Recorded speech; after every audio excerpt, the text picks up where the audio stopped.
If you do an emergency podcast late, it still counts, especially when it's Jeriah Edwards.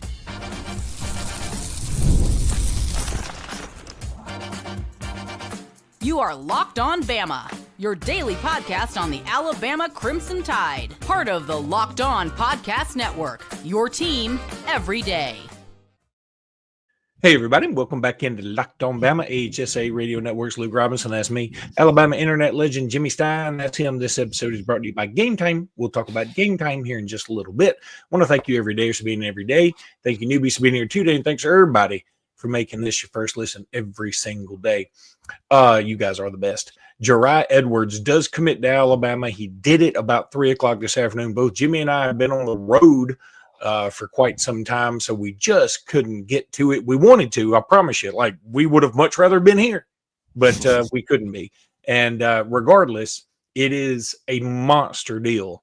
And Alabama just continues to roll on. They get the commitment from Edwards, and it was never in doubt. I mean, Jimmy, it just wasn't an issue. I mean, like after the announcement, it was basically put out there that, hey, he committed when he visited back the weekend of June 6th. And, you know, it should have been a tip that he didn't visit anywhere else.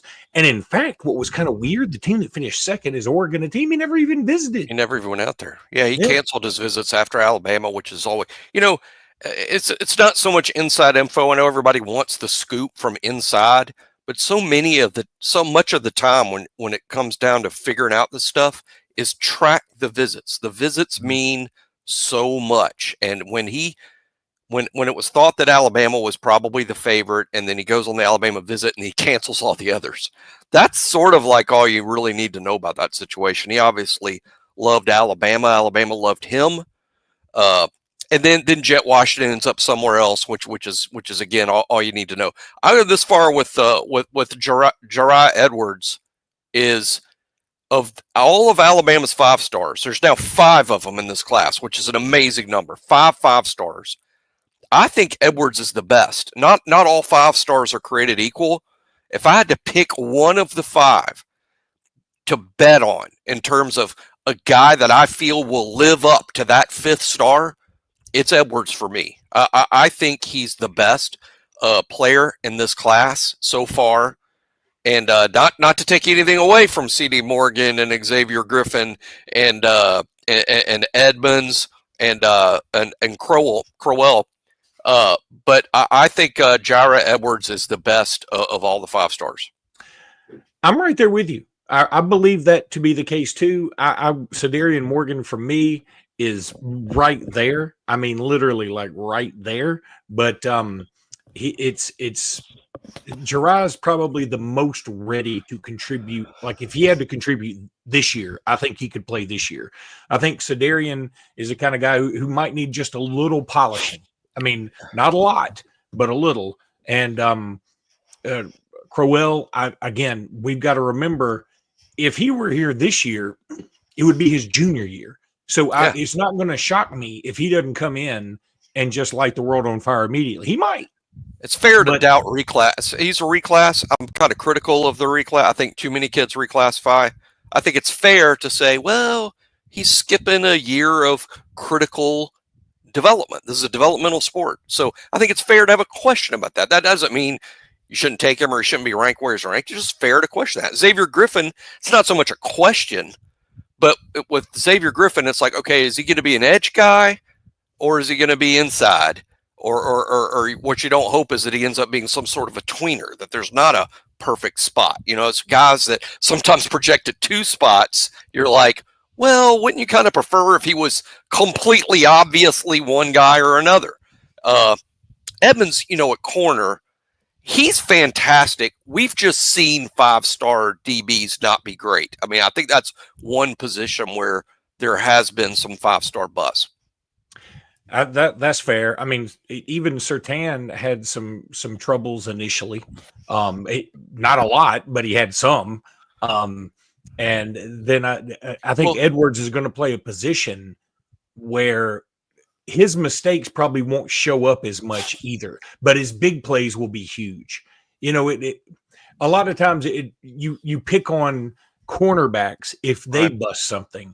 You don't kill safeties as much, it feels like. I don't know why that is, but at the same time, I mean, cornerbacks get more love than safeties generally too. So I guess that sort of comes with the territory. But isn't it true that in the same class as Surtain was 5-star Josh Jobe, who was a good player, even played some pro football, but I don't know that Josh Jobe ever proved that he's certainly not in Surtain's class of player. I got to go back and look and see if Jobe wasn't 5. I don't remember his. You don't remember him being a 5? Uh-uh. I could be wrong. So, regardless, a couple of things. Who the more I've thought about this and watched some of Jeriah Edwards' film, the more the comparison to me is Landon Collins. Oh, I like it. And I think that's where I'm going with this. And I would love to have another Landon Collins, by the way. Oh. The other thing that it just never dawned on me, and again, call me an idiot if you already knew this and were thinking this had something to do with it.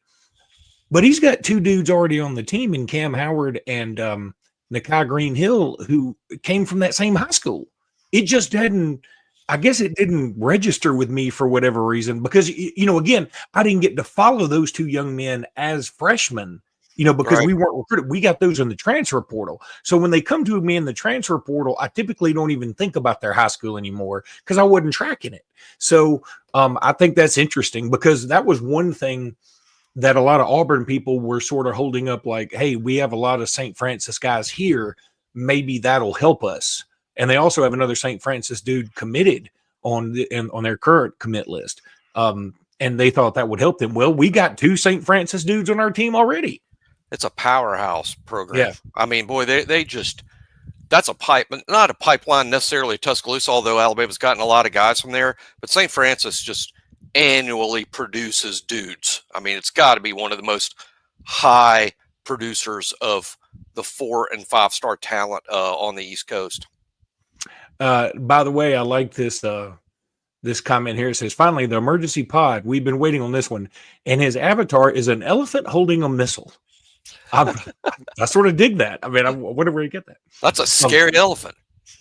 I said it is a you don't see too many missile firing elephants. No, they're very rare. There's two left. They're at the San Diego Zoo, and they can't get them to reproduce.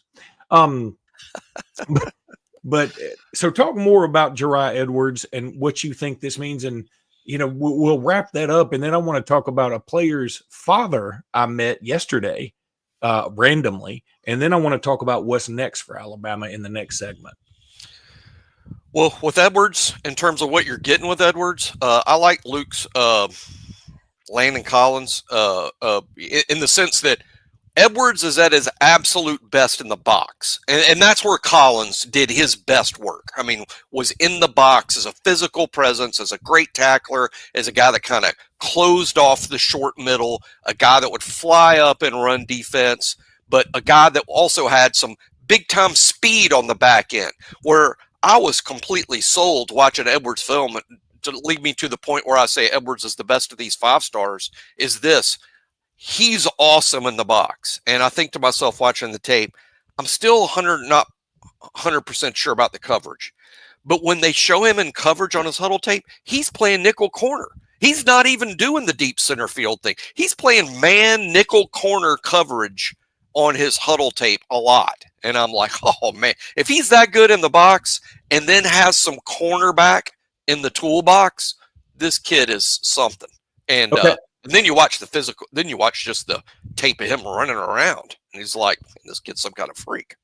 Southern Red, she says, Luke, I'm not sure you're pronouncing his first name correctly. I was saying Jireh. And by the way, I think it's Jireh. I've been hearing Jireh. In fact, I listened to his announcement in the car, like much to the chagrin of the children and my wife who were in the car. They're like, because you could barely hear anything. And his commitment was about as equally as weird as Nolan Wilson's was yesterday, because it was like this whole video and the sound wasn't good. And then he just sort of announced on the video that he was playing. And then when he came back, he was like, yeah, I've chosen Alabama.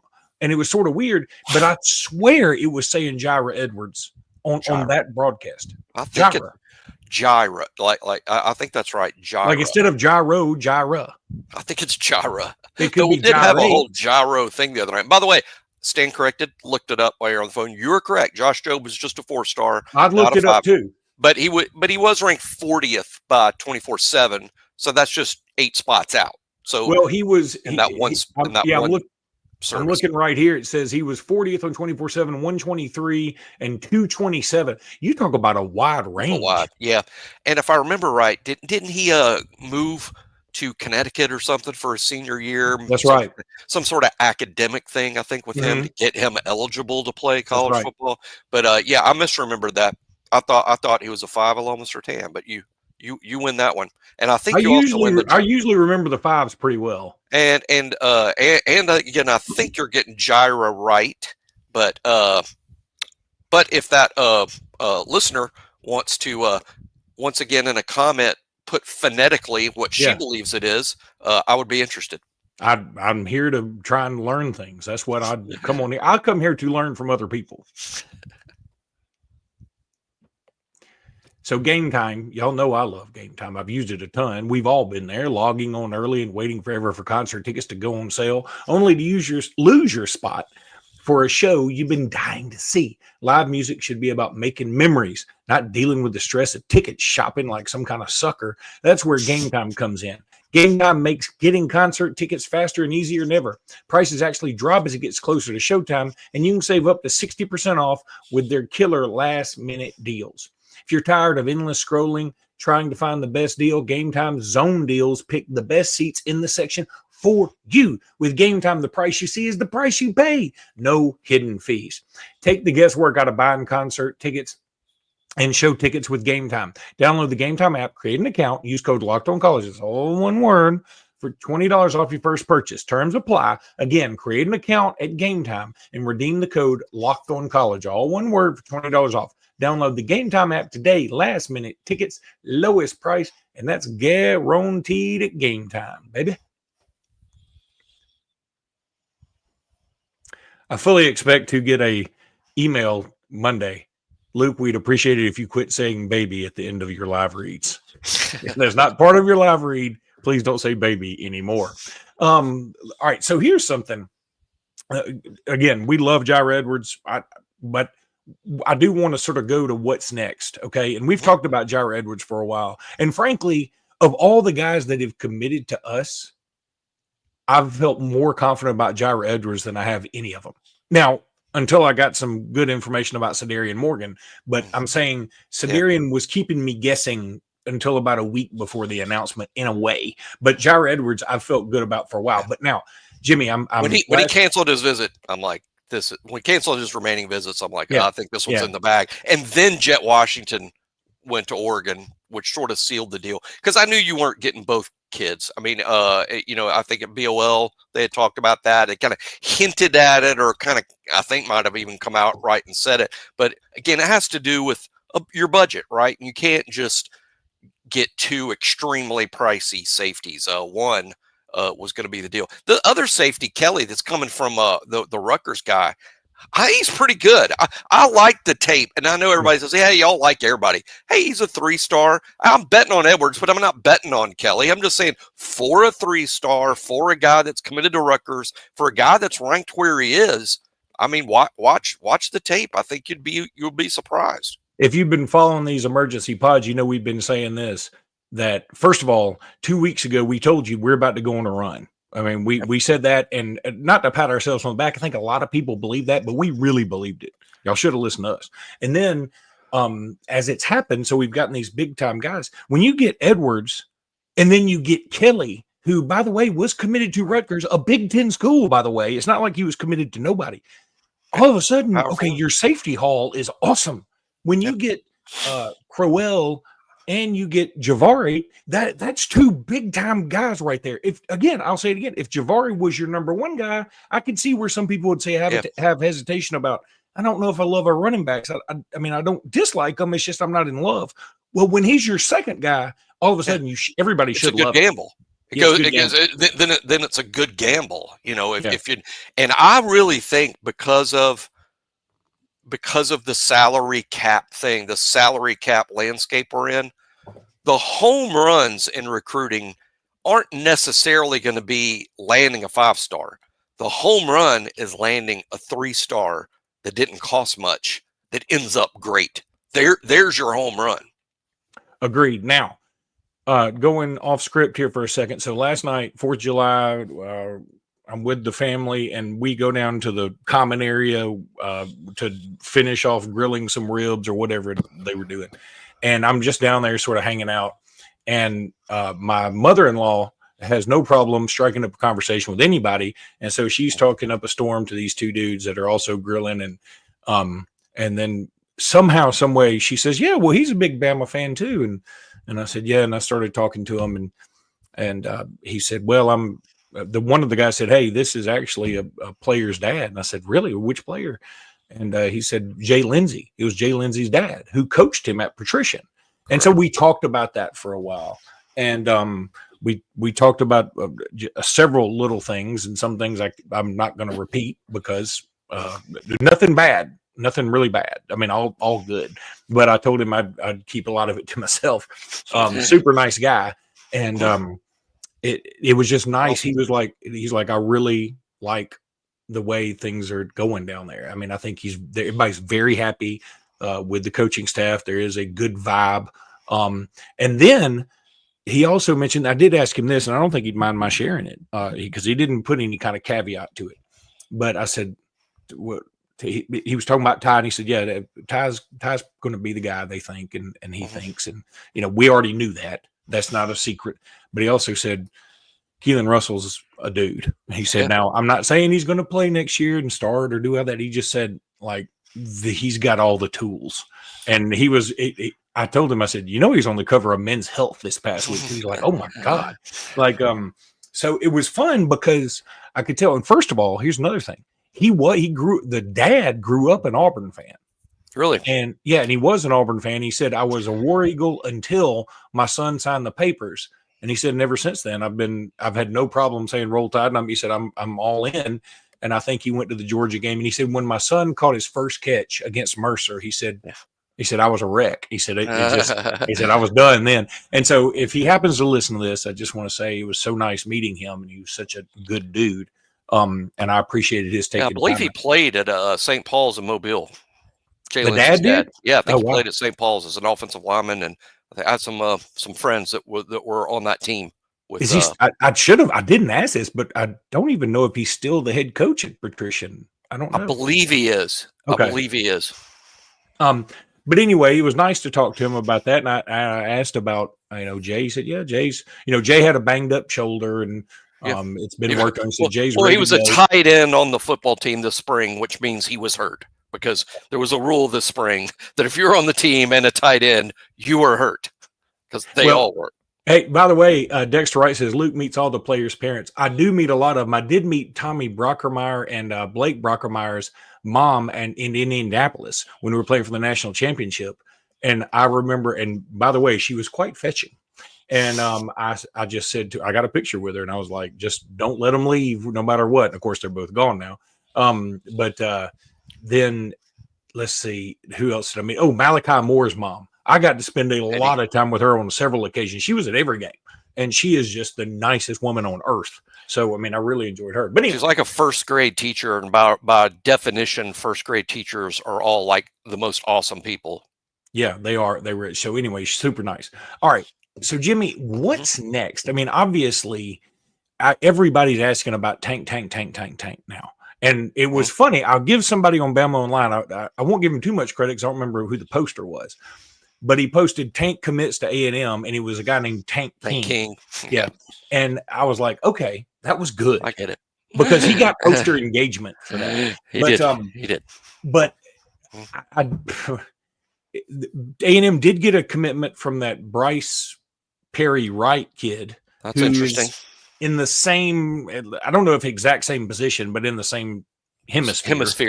Yeah. Or use the same word. And so, he is. So I'm thinking, I feel good about Tank. I really do. And also, by the way, it should be noted, we hadn't talked about this. Tank released a top 3, and it was Bama, Oregon, and A&M. Auburn's nowhere to be found. Yeah. Which it's going to be one of those 3. Now, I know Tank's down to those 3. I'll be surprised if it's not Alabama or Texas A&M. Me too. That's my expectation there. And in terms of which one it's going to be, I don't know.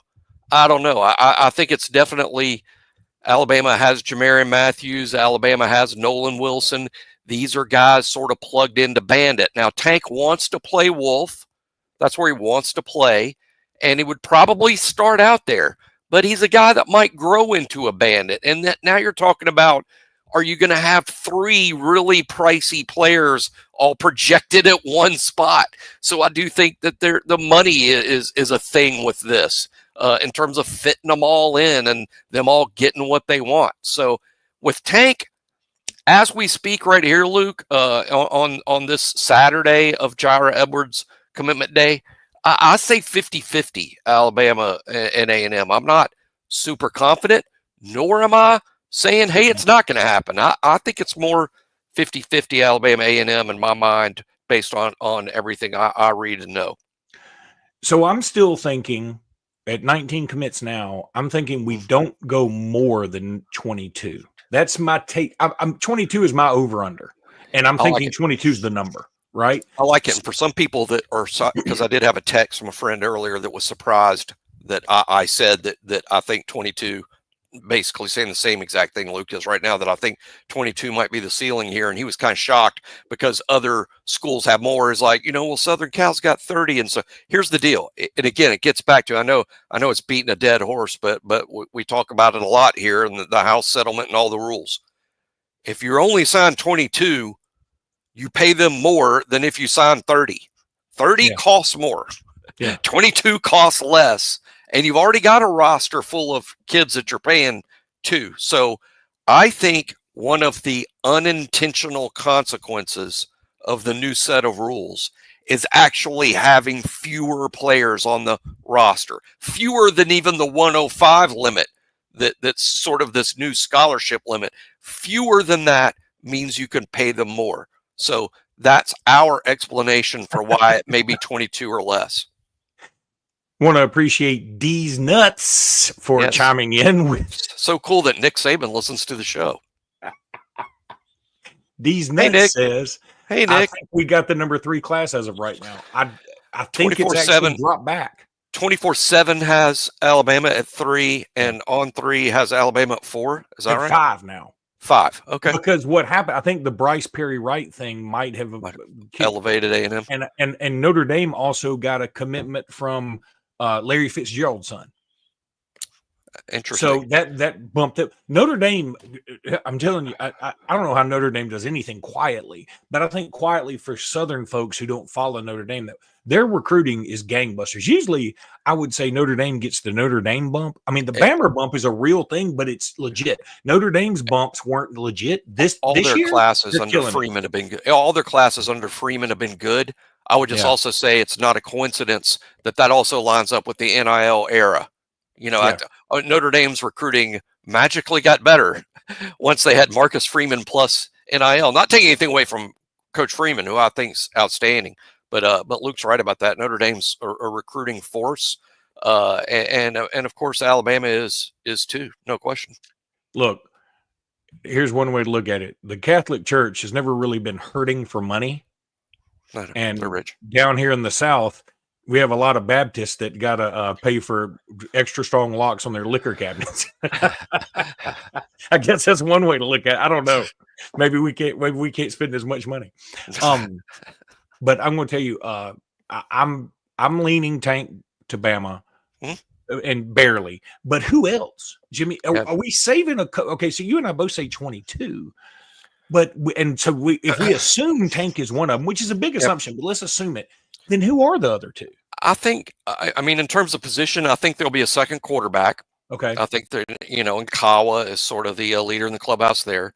I think they will take an offensive lineman. They'll find one. They need a tackle, and they want Wilson Jireh. But now that, they seem to be interested in this Bear guy that's committed to Georgia Tech. Just learned about him in the last few days. He's committed to Georgia Tech. Alabama had him in camp and liked him a lot. He is a very low-ranked 3-star, but this is someone they had in camp and they like. He's currently committed to Georgia Tech. So I think they end up with Zaire or Bear. His last name starts with F, but I've been driving on the road for 3.5 hours. I know who you're talking about. So that offensive lineman, a backup quarterback, a second quarterback, and I think a defensive lineman, either Tank or Elijah Golden. Can't rule that out. I think that might be Notre Dame. Yeah. But we can't rule out Elijah Golden either.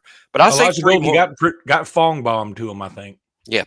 I think he goes to a Catholic high school, and I think he's also been kind of infatuated with Notre Dame. So I'm going to say 3 more, and I'm confident one will be a tackle and one will be a second quarterback. Not as sure on the third. They would like it to be a defensive lineman, and I don't mean to be this negative on the Tank Jones thing. I'm just saying I'm not as – once they got Nolan Wilson on board, I'm not as confident on Tank as I once was.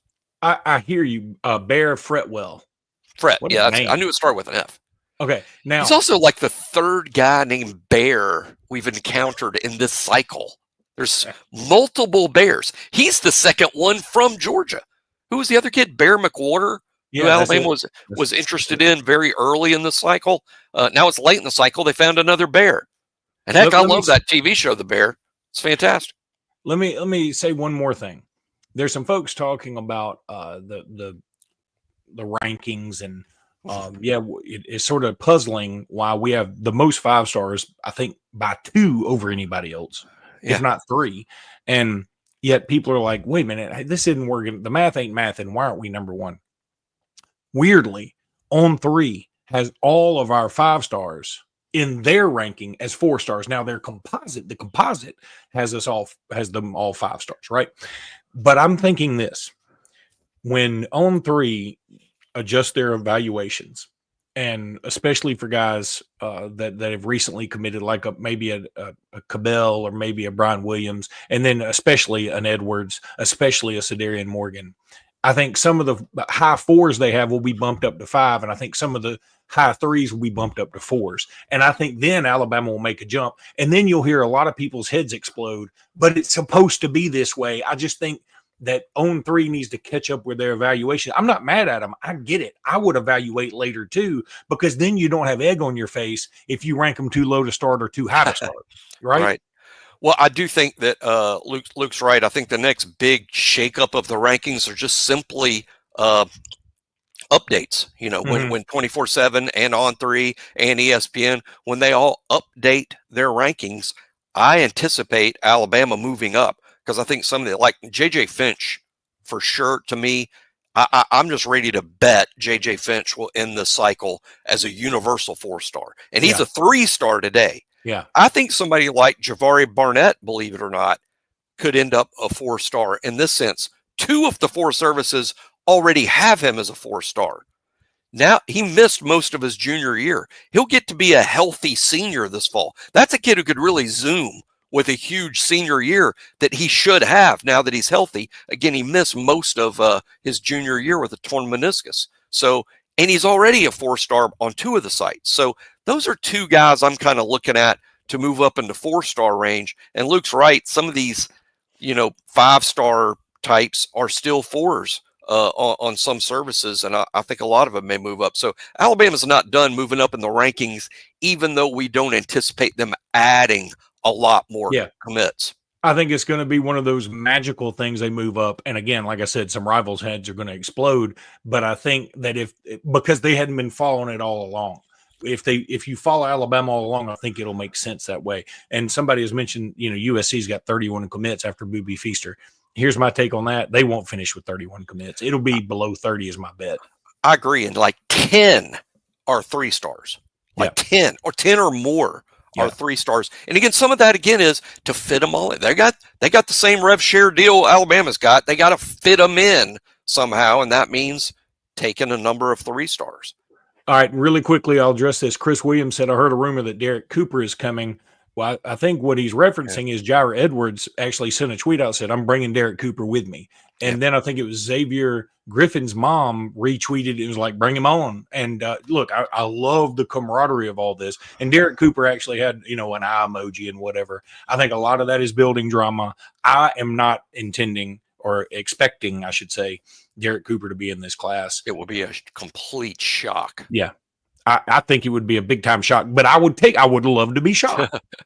He is an elite prospect. Alabama would like to sign 2 backs. They already have Crowell and Barnett. Not that you turn away Cooper. I would think once again the issue there would be rev share and fitting them all in under the same umbrella. Yeah, look, it's like the last trip. When I told my dominatrix my last trip there, I love to be shocked. So I was trying to work that in. It didn't come out well. I've been driving too long. All right, that's going to do it for today's podcast. I'm shocked at what you just said. The first dominatrix mentioned on the history of the show, and the show has a long history. So it does have a long history. That's pretty shocking that it took this long to get to the dominatrix that you have apparently on payroll. That's going to do it for today's pod. We'll be back tomorrow with more. Until then, roll tide, everybody. Roll tide.